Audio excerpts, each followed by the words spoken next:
Welcome to the Rashid IT training centre. Rashid IT training centre হচ্ছে আধুনিক যুগ উপযোগী একটি আইটি প্রতিষ্ঠান। আজকের ক্লাসে আমরা দেখাবো ওয়েব ডিজাইন অ্যান্ড ডেভেলপমেন্টের প্রথম ক্লাস। একদম বেসিক A to Z আমরা চেষ্টা করব পর্যায়ক্রমে আপনাদেরকে দেখানোর জন্য ওয়েব ডিজাইন অ্যান্ড ডেভেলপমেন্ট। আশা করি আমরা আর দেরি নয়, শুরু করা যাক। আমরা গুগল ক্রোম থেকে ভিএস কোড ডাউনলোড করার জন্য চলে আসলাম।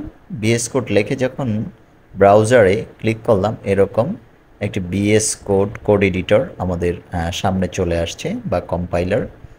প্রোগ্রামিংয়ের জন্য আমরা কম্পাইলার রাখি, আর স্বাভাবিক কোড এডিটর রাখি ওয়েব ডিজাইন ডেভেলপমেন্টের জন্য। অথবা সার্চ অপশনে গিয়ে ভিজুয়াল স্টুডিও কোড লিখে দিয়ে, যেহেতু আমি ইতিপূর্বে ইনস্টল করা আছে, আমাদের এটা সরাসরি ওপেন করতে পারি। স্ক্রিনে ভালোভাবে লক্ষ্য করুন যে আমরা কোড এডিটরটা যখন নিয়েছি, আমরা স্ক্রিনটাকে একটু বড় করে দেখানোর চেষ্টা করছি। ওকে, এখানে মেনুবার, ফাইল, এডিট, সিলেকশন অনেক কিছু লেখা আছে। ফাইলে যখন ক্লিক করব, আমরা এখান থেকে নতুন একটি ডকুমেন্ট নিয়ে কাজ করতে পারবো। আর প্রথমে যে অংশটা দেখতে পাচ্ছেন, এইটার মাধ্যমে আমাদের কার্সারের দিকে লক্ষ্য করুন, কার্সার পয়েন্টটা আমরা ডেস্কটপে একটি ফোল্ডার তৈরি করে নিই। নিউতে যাচ্ছি, ফোল্ডারে যাচ্ছি। আমাদের এই ফোল্ডারটির নাম দিয়ে দিচ্ছি আমরা Rashid IT web design web student. Okay, একটি ফোল্ডার তৈরি হয়ে গেল আমাদের। এটাকে ওপেন করে দেখতে পারি, ফোল্ডারটি আমাদের ডেস্কটপে পুরো ফাঁকা একটি ফোল্ডার। ওকে, আমরা আবার চলে যাব ভিএস কোডে। আমাদের এখান থেকে আমরা যদি চাইতাম ডাউনলোড করে নিতে পারতাম, ডাউনলোড ফর উইন্ডোজ ব্রাউজারের মাধ্যমে। তো আমরা প্রথমে যে কাজটা করব, আমরা ফাইল থেকে সরাসরি ওপেন করার চেষ্টা করছি। ফাইলটি সেটা ধরতে পারি কিনা আমরা দেখি। ডেস্কটপ থেকে আমরা আমাদের রশিদ আইটি ওয়েব যে স্টুডেন্ট ফোল্ডারটি তৈরি করেছি সেটাকে ওপেন করার চেষ্টা করছি, বাট এখানে ফাইল নেম শো করছে না। তো আমরা একটা কাজ করব, সরাসরি নতুন ডকুমেন্টে গেলাম। নতুন ডকুমেন্টে গিয়ে ডেস্কটপে আমরা যে কাজটা করব, আমাদের ফাইলটি এখান থেকে সরাসরি সিলেকশন করে দিব। ওকে, আমাদের ফাইলটি এখান থেকে সরাসরি হয়ে চলে আসছে। এরকম আসলে আমরা ইয়েস করে দেব। আচ্ছা, আমাদের এইখানে আমাদের ফোল্ডারটি শো করছে রশিদ আইটি ওয়েব স্টুডেন্ট। এখানে প্রথম প্লাসে যে জায়গাটা আছে, এখানে ক্লিক করার পরে আমরা index.html নামক একটি ফোল্ডার তৈরি করলাম। আমাদের যে কম্পাইলার বা কোড এডিটর যেখানে আছে, এটাতে ক্লিক করে ভিএস কোডে আমরা এখানে একটি লেখা লিখে দিই। কোনো ধরনের রুলস রেগুলেশন ছাড়াই যদি আমরা এই কোড এডিটরে আমরা এখানে কিছু একটু লিখে দিই, আমরা লিখে দিলাম welcome to the Rashid IT training centre. এই লেখাটা যখন আমরা এখানে লিখে দিয়ে আমরা আমাদের কম্পাইলারটাকে ওপেন করার চেষ্টা করছি, রাইট বাটন ক্লিক করে আমরা এখানে একটা জিনিস খুঁজছি, সেটা হচ্ছে লাইভ সার্ভার, যে অটোমেটিকলি আমি ক্লিক করলেই যেন আমার একটা ব্রাউজারে যেন আমার এই লেখাটা দেখা যায়, সেই জিনিসটাই আমরা খুঁজে বের করার চেষ্টা করছি। বা যেহেতু পাচ্ছি না, আমি এখানে একটা ক্লিক করে নিয়ে আমাদের এই যে সার্চ অপশন থেকে লাইভ সার্ভার লিখে দিচ্ছি, অটোমেটিকলি এখানে চলে আসছে। আমরা ইনস্টল করে নেব। ইনস্টলে ক্লিক করার পর অটোমেটিকলি ইনস্টল হয়ে যাবে। একটু সময় নেওয়ার পরে ওকে ডান, আমাদের লাইভ সার্ভারটি ইনস্টল হয়ে গিয়েছে। তো আমাদের যা যা প্রয়োজন হবে আমরা এই সার্চ অপশন থেকে এখান থেকে নিয়ে আমাদের যা প্রয়োজন আমরা ইনস্টল করে নেব। ওকে, আমরা আমাদের index.html যে ফাইলটি আছে, এবার এখানে তো লিখে রেখেছিলাম ওয়েলকাম টু রশিদ আইটি, অথবা আমাদের নিচের দিকে লক্ষ্য করুন আমাদের স্ক্রিনের, যে আমরা এখানেও লাইভ সার্ভারটি দেখতে পাবো। এখান থেকে ক্লিক করলে হবে।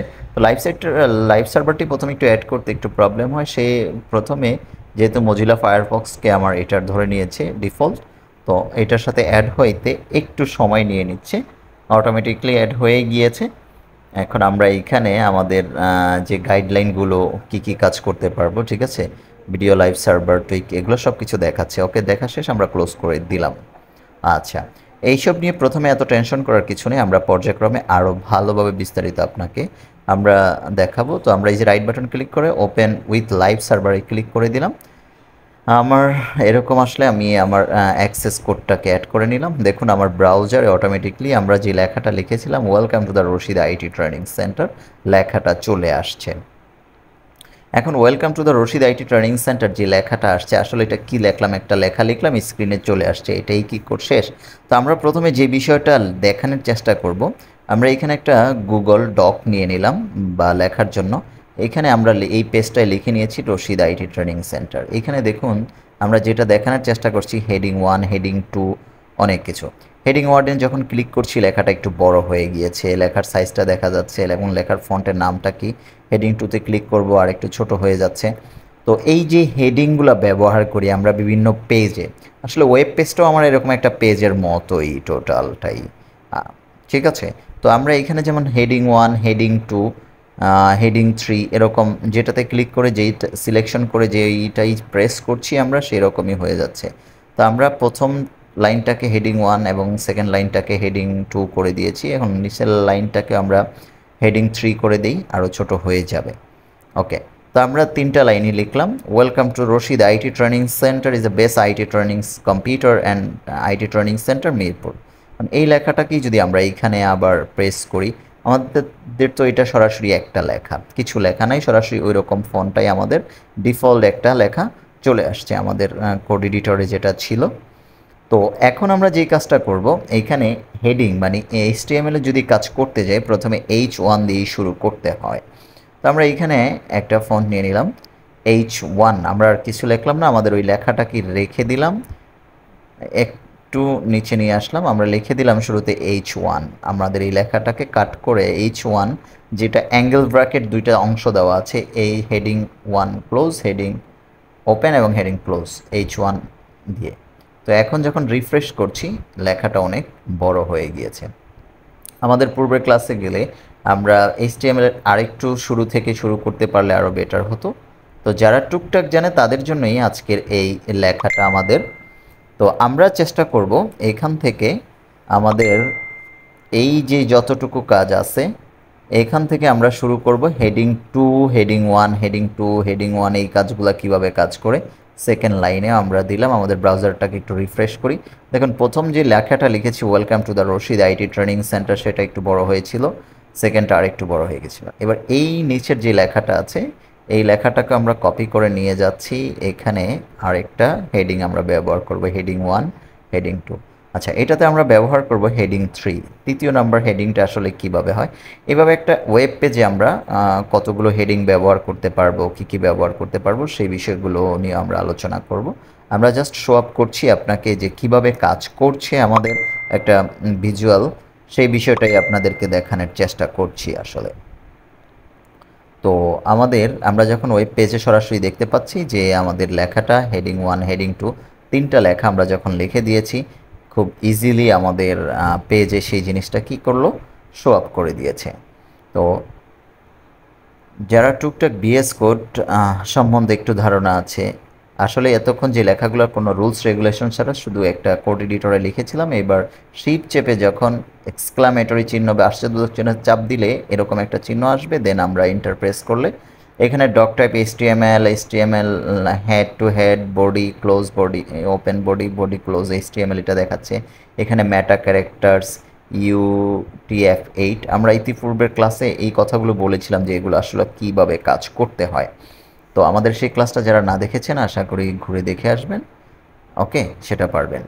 টাইটেলে আমাদের একটু খানিক আগে যে বিষয়টা দেখলাম যে অন্য একটা লেখা ছিল, আমরা এখন রশিদ আইটি এখানে লিখে দিলাম, যে আমাদের পেজের যে টাইটেল বারটা উপরের এই টাইটেল বারটা এখন রশিদ আইটি লেখা চলে আসছে।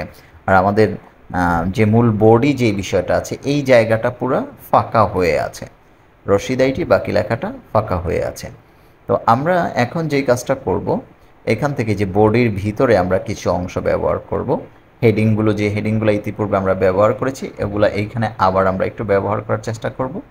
H1 একটা ট্যাগ নিলাম, ওকে, এই ট্যাগের ভিতরে আমরা লিখে দিলাম welcome to the Rashid IT training centre is the best IT and computer training centre in Mirpur লিখে দিয়ে, এখন আমাদের লেখাটা যেহেতু অনেক বড় হয়ে গিয়েছিল, আমরা অল্টার চেপে কিবোর্ড থেকে জেড প্রেস করার সাথে সাথে আমাদের একটা জাস্টিফাই হয়ে গেছে, আমার স্ক্রিনের ভিতরে অটোমেটিকলি অটো মোডে বসে গিয়েছে।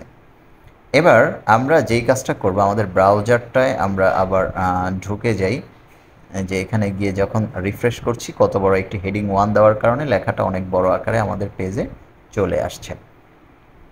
আমরা এবার সেকেন্ড অপশন আবার চলে গেলাম, এখানে আমরা গিয়ে এবার H2 বা এখানে একটা প্যারাগ্রাফ ব্যবহার করব।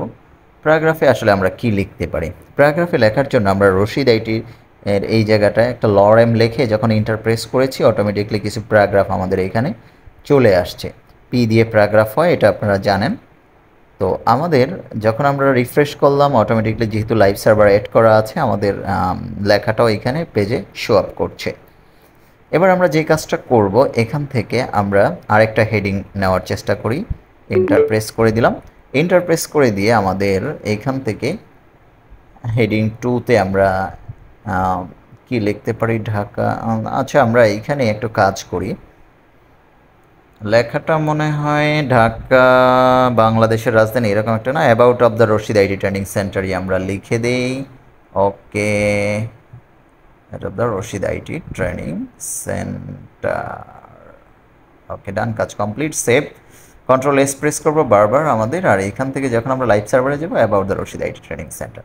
রশিদ আইটি ট্রেনিং সেন্টার নিয়ে আমরা আজকের প্রজেক্টগুলো একের পর এক আমরা প্লে লিস্টটা দেখানোর চেষ্টা করব। এখানে আমরা ব্রাউজারে লিখে দিই Rashid IT training centre, roshidaiti.com অথবা Rashid IT training centre, ROSID Rashid IT training centre দিলে গুগলের ফার্স্ট সিরিয়ালই চলে আসবে আমাদের রশিদ আইটি ট্রেনিং সেন্টার। ওকে, এখান থেকে আমরা মোর থেকে এখান থেকে কিছু লেখা আমরা কপি করে নিয়ে নেই। রাইট বাটন ক্লিক করে কপি নিতে পারো, অথবা কিবোর্ড থেকে কন্ট্রোল সি প্রেস করে আমরা কপি করে নিয়ে আমাদের নতুন একটা প্যারাগ্রাফ ট্যাগ নেই, পি ট্যাগ দিয়ে ইন্টারপ্রেস করে আমরা পেস্ট করে দিলাম। আমাদের যেহেতু লরেম সেট করাই আছে, ওকে, আমাদের about of the Rashid IT training centre লেখাটাও এখানে চলে আসছে। তো আমরা আপনাদেরকে খুব দ্রুত বলে যাচ্ছি, কারণ যারা টুকটাক ধারণা আছে ইতিপূর্বের ক্লাসগুলো যারা করেছেন তাদের জন্য আশা করি এই বিষয়গুলো অত কঠিন বিষয় হবে না। আমরা ছোটোখাটো প্রজেক্ট নিয়ে কাজ করব সামনে, এরপর আস্তে আস্তে বিগ প্রজেক্টে কাজ করব। আশা করি A to Z আমরা ওয়েব ডিজাইন অ্যান্ড ডেভেলপমেন্ট নিয়ে আপনাদের সাথে কাজ করব। এখন আমরা IMG ট্যাগ ব্যবহার করলাম। IMG ট্যাগটা ব্যবহার করে ইমেজ ব্যবহারের জন্য IMG লিখলে তার পাশে একটা SRC মানে হলো সোর্স, ফাইলের সোর্সটা আমাদের এখানে চলে আসবে। আমরা ফোল্ডারে আগেই একটা পিকচার নিয়ে রেখেছি, পিকচারটার নাম কি ছিল, Rashid IT training centre .jpg। আমরা আমাদের ফোল্ডারটা একটু ঘুরে আসি। এই ফোল্ডারটা হচ্ছে আমাদের এখানে, যখন আপনি যাবেন আমাদের রশিদ আইটি যেই ওয়েব স্টুডেন্ট সেই ফোল্ডারটার ভিতরেই আমরা এই ফাইলটা নিয়েছিলাম। এই ফাইলটার প্রপার্টিজ দেখেন, এখানে আমাদের .jpg ফাইলের নামটা লিখে .jpgটা আমরা ব্যবহার করতে হবে। তা আমরা আমাদের একবার কোড এডিটরে চলে যাই। এই সোর্সের ভিতরে ডাবল কোটেশন বা ইনভার্টেড কমার ভিতরে আমরা লিখে দিলাম রশিদ আইটি ট্রেনিং সেন্টার, ফাইলের নামটা .jpg। অল্টার এই লেখাটা আপাতত আমাদের প্রয়োজন নেই, আমরা কেটে দিলাম, কেটে দিয়ে সেভ প্রেস করে দিই। এবার আমরা চলে যাই আমাদের ব্রাউজারে। ওকে, ডান প্রেস করছি। দেখুন পুরো পেজটা জুড়ে আমাদের ইমেজটা চলে আসছে। আমরা একটু এটাকে ছোট করে নিলাম, কিন্তু একটা প্রবলেম হচ্ছে, আমরা যখন পেজটাকে ছোট করি পিকচারটা পুরোপুরি দেখায় না। পিকচারটা বাকি কিছু অংশ হাইড হয়ে যায়, বাকি অংশটা যতটুকু সামনে আছে অতটুকু দেখে, কিন্তু পুরো পিকচারটা আমাদের এখানে চলে আসে না। এখন আমাদের একটা কাজ, তাহলে আমরা আমাদের যদি মোবাইলে দেখতে চাই তখন আমরা কিভাবে এই কাজটা করব, বা অন্য কোনো মোবাইল সেভ বা অন্য কোনো ছোট করে ব্রাউজার দেখতে গেলে, তো এখানে একটা কাজ করবো, আমরা উইথ লিখে দিব। উইথ লিখে দিয়ে 100% লিখে দিলাম। এখন আমরা উইথ 100% লিখে দিয়ে আবার সেভে প্রেস করে ব্রাউজারে যাই। দেখুন অটোমেটিকলি ছোট হয়ে গেছে। আমরা এবার ব্রাউজারটাকে ছোট করি, বড় করি, এই পেজটাকে যেভাবেই করি না কেন, বড় করলে বড় সাইজ হয়ে যাবে, ছোট করলে ছোট সাইজ হয়ে যাবে। তার মানে আমাদের প্রবলেমটা সলভ হয়ে গিয়েছে। আমরা পিকচার নিয়েছিলাম, তার পাশে উইথ 100% দিয়েছি। ওকে, ডান, কাজ কমপ্লিট। তো আমাদের আজকের ক্লাসটা হচ্ছে একদম বেসিক থেকে বেসিক। প্রথমে আমরা আবার উইথটা কেটে দিয়ে আবার রিফ্রেশ করি ফাইলটাকে, দেখুন আবার আগের পর্যায়ে চলে আসছে। তো আমাদের উইথের যে কাজটা আমরা একটু ভালোভাবে বোঝানোর চেষ্টা করছি। আবার এই জায়গাটায় আমরা উইথ 100% লিখে দিয়ে উইথ 100% লিখে দিব। লিখে দিয়ে আবার সেভ প্রেস করলে অটোমেটিকলি আমাদের ব্রাউজারে অ্যাড হয়ে যাবে। ওকে, ডান। দেখতে কিন্তু একদম বাজে লাগছে না? আশা করি এতটুকু জিনিস আপনাদের বুঝে আসছে, আপনারা একটা ইমেজ কিভাবে সেট করতে পারবেন। আচ্ছা, আমরা তো এখন সরাসরি একটি পিকচার যখন সেভ করে আমাদের ফোল্ডারে রেখেছি, আমরা যদি চাই যে আমরা অনলাইন থেকেও সরাসরি এই ইমেজ IMG ট্যাগের ভিতরে সোর্সের ভিতরে আমরা একটা অনলাইন পিকচারও নিয়ে কাজ করতে পারবো। তো অনলাইন পিকচারটা কিভাবে নিতে হয়, অটোমেটিকলি আমরা ওই পিকচারটাকে কপি করে এনে এখানে ছেড়ে দিয়েছি। নেক্সট ক্লাসে আমরা পূর্ণাঙ্গ আলোচনা করব। ধন্যবাদ।